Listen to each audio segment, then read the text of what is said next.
Okay, so tonight I wanted to look at the AI-generated images again, but I wanted to talk about it from the posing standpoint. We talked about that a little bit last week, but I wanted to go a little more in depth with that.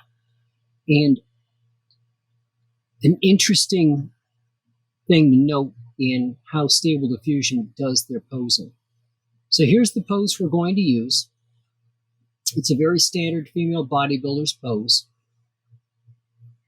Now in Stable Diffusion, in Control Net, you just drop the image in. Now we're going to go down here, we're going to say Open Pose. Now what Open Pose is going to do is it's going to take the image and turn it into a line drawing that it will then use for generating other images. So let's just take a quick look here at the options that we've got. We've got Full, Hand, Face Only, Face, and Open Pose. Typically, I use Open Pose. Now, let me show you what happens when you use Full. Click this little Run Preprocessor. It'll chug away in the background. It'll create a line drawing. But what we're going to see is this odd little piece at the top that has white dots to it. And what those dots are is the face. So you can see this area right here. That's the face. It will try to replicate the facial shape and expression. Even though we'll put another face in there, it's going to try to mimic what it saw. That's why typically I only use Open Pose. Open Pose is a much simpler line diagram at the top. It's kind of hard to see, but you can right in here, zoom it in here a little bit. You see it's just got this little area here to figure out where the eyes are supposed to be and where the face is. It's not as detailed as the other image was, but I don't want to keep the face. Now I want you to notice the position of her hips, okay? So from her perspective, her right hip is forward, her left leg is to the back. So what happens when we generate images in Stable Diffusion? Well, it used the line drawing, but it mirrored the pose, which I found kind of interesting. All right, now, if you look at this pose carefully, it's a bodybuilder pose, but look at the shape of her hand and her face. This, to me, looks like an AI-generated image for the fact that I've never seen a bodybuilder pose with their hand on their stomach like that. My partner used to pose. She'd never have her hand or her arm at that odd of an angle. So this was obviously a generated image. I grabbed it because I wanted the pose. This was a stock photo image. Well, let's see what we got generated.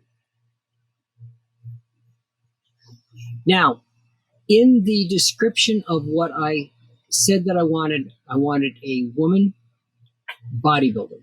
This is what I got. Good musculature on the images that I got.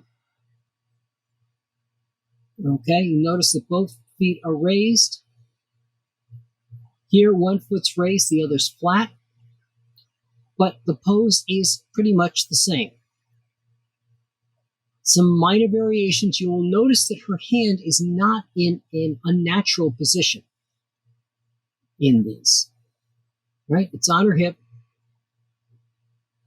She's standing on tiptoe because the original pose had a woman on heels, and it didn't substitute heels in for it. It does flatten out the foot when it's there, which I find kind of interesting. This hair I find fascinating because it's just so over the top. But again, you notice there's very little differences in the pose.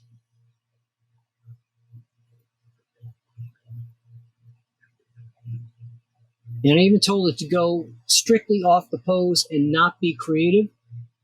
And you'll see there's certain things like the leg in here that are just unusable. But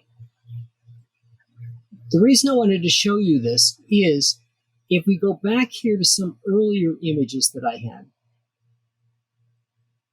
right, you'll notice the way her hands are. So I had a pose, and it was a generated pose, with a woman with her hands in the front like this. But look at what Stable Diffusion did with that pose, letting it be creative and balanced. Look at the hands. The pose is pretty much the same. Not sure what that's supposed to be, but the hands are in different positions. Some looking like it's natural that she's walking, some looking like they're posed. This one where she's missing a part of her arm completely. But this is where it's turned the other way. And the reason I bring these up is if you're looking for variations on a pose, and you've got a pose you want to use, put the pose into Stable Diffusion and just let it go and see what it comes up with. It can come up with some very unique poses.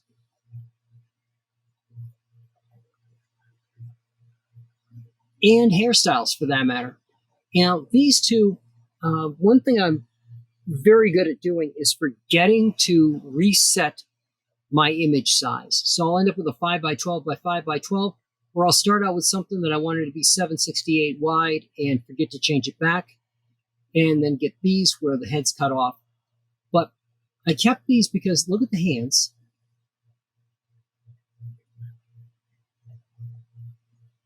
Right? Hands down position,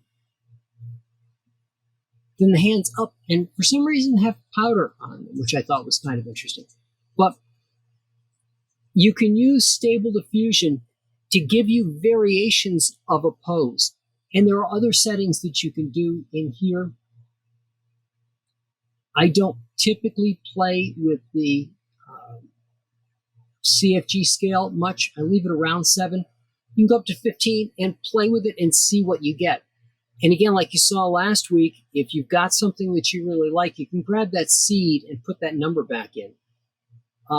There's actually a button here that if you reuse seed from the last generation. So you do one that's randomized and you do a single image, and then you want to go back and you go, I want to use that again, but I want to play with something. Just play with it, hit this button here. It'll give you the previous seed and you're good to go. Again, if you want them all to look the same facially, you got to have Roop, and you just drop the image in there and enable it, and that will put the substitute the face. That's why you will notice that the faces are all the same. The hair is different, but if you watch the face, it's the same face. And that's because I had that generated face that I used, and I just let it go from there. So that's what I got for you this week.